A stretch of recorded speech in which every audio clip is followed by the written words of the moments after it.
E aí, pessoal, tudo bem? Meu nome é Adriele, seja bem-vindo ao Peixe Contemporâneo.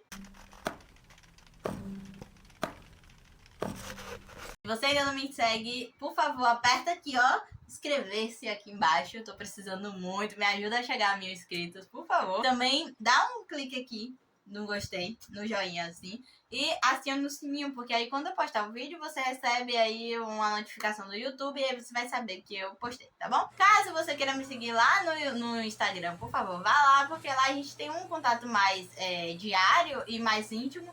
E também vocês podem me ajudar aí com temas dos próximos vídeos. Sempre esse feedback me ajuda muito, tá bom? A construir novos roteiros. É isso, então bora pro vídeo. Bom, dia 5/6 a gente comemorou o Dia Internacional do Meio Ambiente, né? E essa data, ela foi escolhida lá em 1972, na primeira Conferência Mundial da ONU, justamente quando eles se reuniram, né, para decidir aí o futuro. E aí ficou o Dia Internacional para esse dia 5. E assim, eu podia falar sobre muitas pautas ambientais aqui, porque existe um mundo de possibilidades, mas eu resolvi falar sobre racismo ambiental. Pode parecer que esse termo aí, ele é novo, a galera inventa coisa e tal, só que na verdade esse termo de racismo ambiental, ele existe desde 1980, tá? A primeira pessoa a usar esse termo foi ali o reverendo Benjamin Franklin Chaves. Esqueci o nome dele, mas lembrei. Ele era um reverendo químico e também era um ativista aí, líder do movimento pelos direitos civis lá nos Estados Unidos, tá? Lá na década de 80, tem muito tempo isso. Antes de eu começar a falar aqui desinvestadamente sobre o racismo ambiental, eu vou convidar a minha amiga Ingrid Mari, minha amiga, gente, desde a época do ensino médio, mas ela também é formada em engenharia ambiental. Então, sim, tem uma amiga engenheira, tá? Ingrid, por favor, pode falar, conte pra gente aí.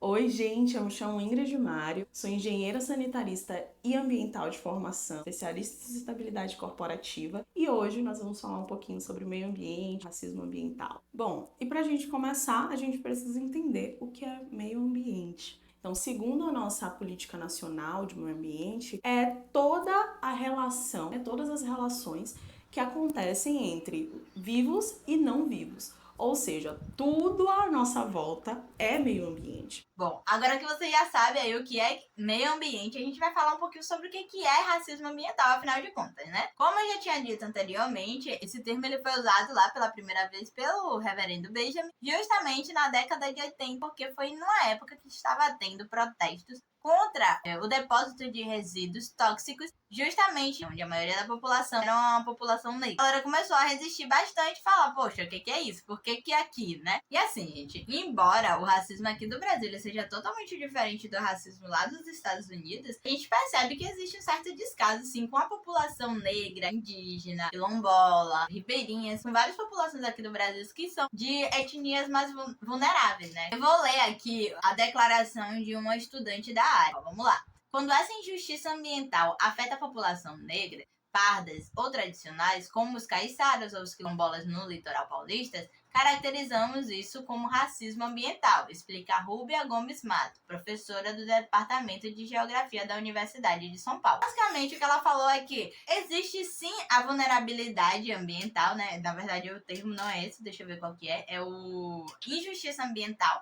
Só que a injustiça ambiental, ela acontece com todas as pessoas ali que residem em locais de pobreza. Porém, existe o racismo ambiental, que é quando acontece a injustiça ambiental em locais de pessoas com etnias vulneráveis. Por quê? Porque o Brasil ele já tem esse histórico de querer apagar as outras etnias, de querer miscigenar ao ponto de sumir.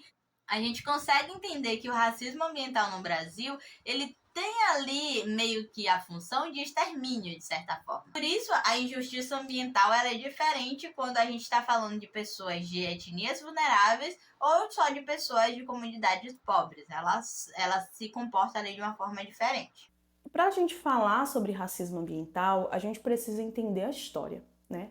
A gente precisa entender que, historicamente, pessoas negras elas vivem em situação de vulnerabilidade social. Nós sabemos que, por conta da escravidão, a injustiça racial está presente nos dias de hoje no nosso país, né? Então, por conta disso, nós ainda temos uma maior probabilidade, né, de viver em áreas urbanas mais pobres, expostos a riscos ambientais, como é o caso de poluição do ar, falta de acesso à água potável, enchentes e dentre outras coisas, né? Mas como tudo isso começou, né?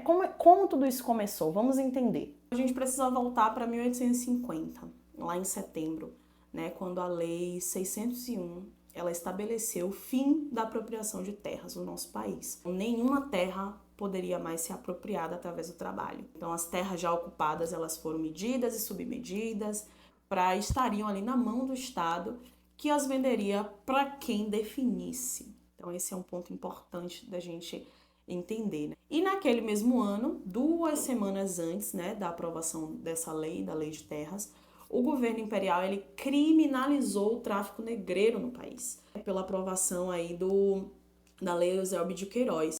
Então, devido a uma grande pressão externa, essa proibição, né, essa criminalização chegou no nosso país.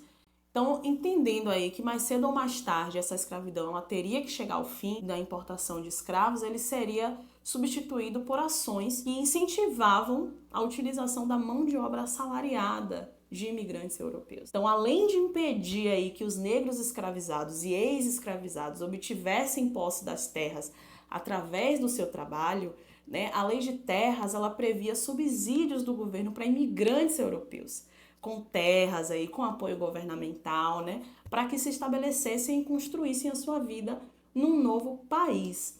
E aí é que a gente para pensar de que talvez essa desterritorialização tenha sido o seu primeiro ato de racismo ambiental no nosso país, tá? Pare para pensar, né? Sem poder cultivar terra, sem ter dinheiro para comprar diretamente do Estado, o que restou para a população negra? Fugir, né, das cidades para viver em cortiços, por exemplo.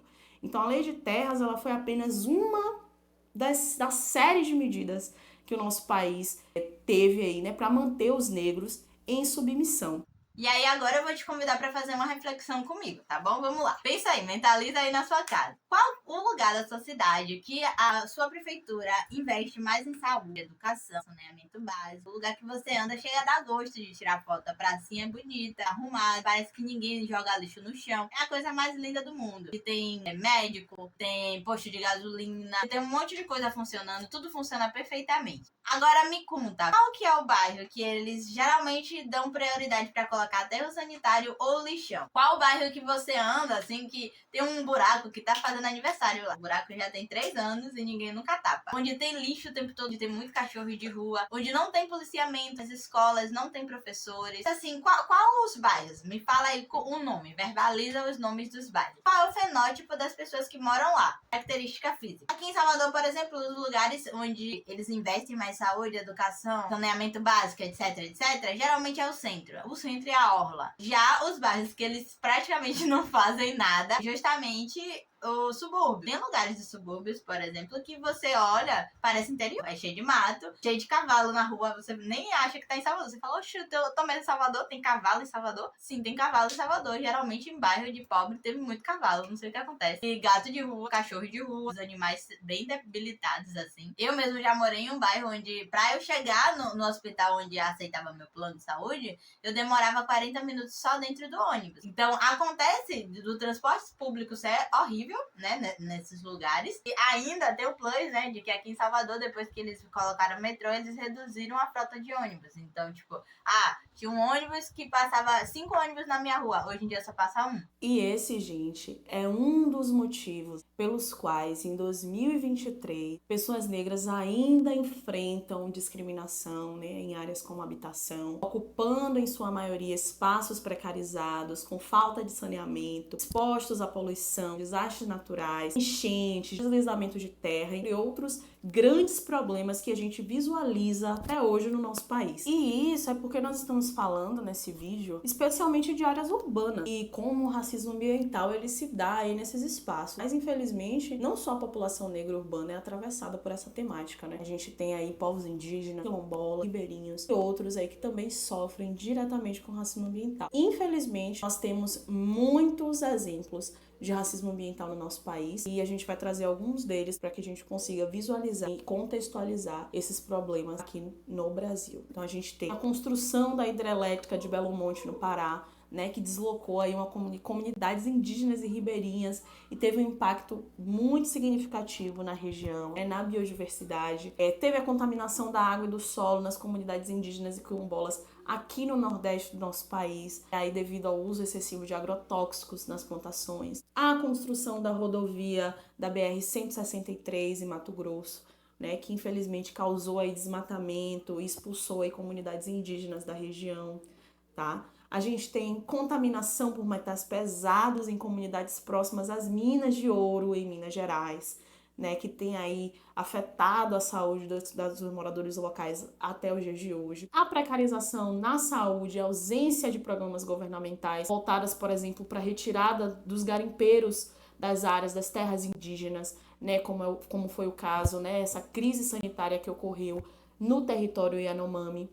Então nós temos diversos exemplos no nosso país de racismo ambiental, tanto nas áreas urbanas quanto em todo o nosso território nacional. Mas, Driele, e o racismo ambiental na cultura pop? Pois é, meu bem. Eu vou te contar aí que a cultura pop, ela mostra um pouquinho do racismo ambiental. Um deles seria o filme Distrito 9. Não sei se você já assistiu o Distrito 9, eu vou dar uma pincelada aqui bem por cima, porque eu não quero dar muito spoiler, mas vai ter um pouquinho de spoiler sim, tá? O filme é basicamente sobre alienígenas. Você se pergunta, o que é que alienígenas tem a ver com povos originários brasileiros, etnias vulneráveis? Então, do nada, um dia, aparece uma nave espacial em cima da África do Sul. Uma nave gigante. Aí eles vão lá, abrem a nave e vê um monte de alienígena lá dentro. Coitado, tava tudo defiando lá dentro. Aí o governo vai lá, vê que eles não tem perigo nenhum e tal. E eles fazem uma favelinha praticamente. Eles pegam um terreno, né, e jogam todos esses alienígenas lá. E eles começam a viver de uma forma muito marginalizada. Que não tem saneamento básico, nem escola, nem nada. Eles não estão a fim de inserir aqueles alienígenas na sociedade. Eles botam ali para que eles possam morrer à míngua, aos poucos irem sendo exterminados pela vida. Esse filme, ele mostra muito bem, ele faz um paralelo muito bom com o que acontece também aqui no Brasil, né? As favelas são exemplos disso. Não à toa, o próximo filme que eu vou falar para vocês é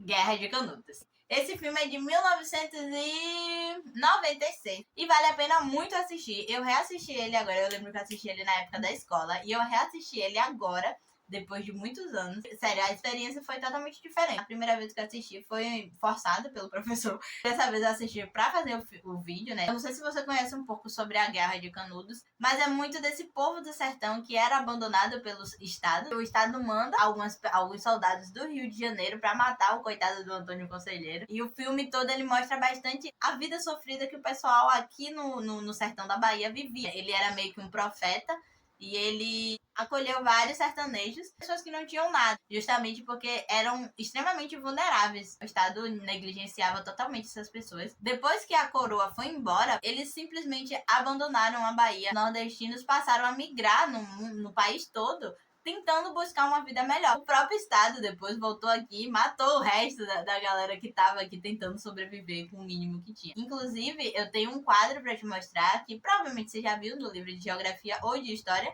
que é o quadro de Portinari, que se chama Os Retirantes.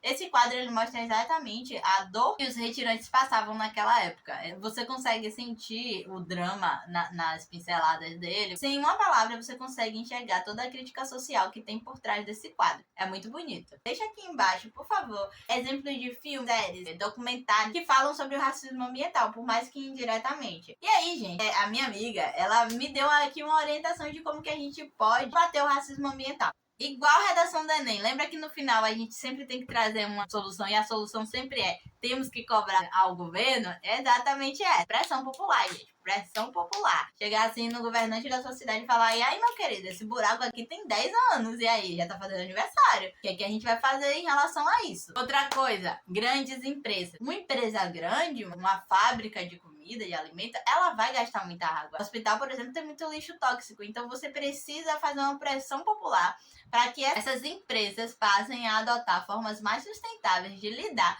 com os resíduos que eles produzem e também com a forma com que eles descartam esses resíduos, porque na maioria das vezes eles vão justamente ser jogados nessas áreas de pessoas mais fragilizadas, e essas pessoas que não possuem muito conhecimento não vão saber por onde protestar. Então você que tem acesso à educação mínima que seja, você precisa ser esse porta-voz, essa pessoa que vai lá e vai questionar. Caso vocês não saibam, o Brasil, ele é o primeiro país da América Latina a ter a lei sobre educação ambiental, gente. O número da lei é 9.795. No final de 2007, levamos pela primeira vez o conceito de racismo ambiental ao Seminário Internacional contra o Racismo no Peru. Ou seja, a gente já tem aí pessoas que estão trabalhando no combate contra o racismo ambiental, só que esse termo ele precisa chegar ainda mais perto da sociedade de uma forma mais popular, que é uma coisa que não é muito popularizada. Então não adianta ficar só no meio acadêmico e as pessoas, né, que são afetadas por isso não saber nem o que significa. É assim que a gente vai combater ainda mais o racismo ambiental, com conhecimento. Tá bom? Eu espero muito que esse vídeo tenha te ajudado de alguma forma. Eu quero agradecer a Ingrid por ter participado do meu vídeo. Ela tava com um pouco de vergonha de participar, mas ainda bem que ela aceitou. E sim, vai ter datas aí que eu vou fazer vídeos um pouco mais elaborados para que a gente possa discutir, tá bom? Um beijo, até o próximo vídeo. Tchau!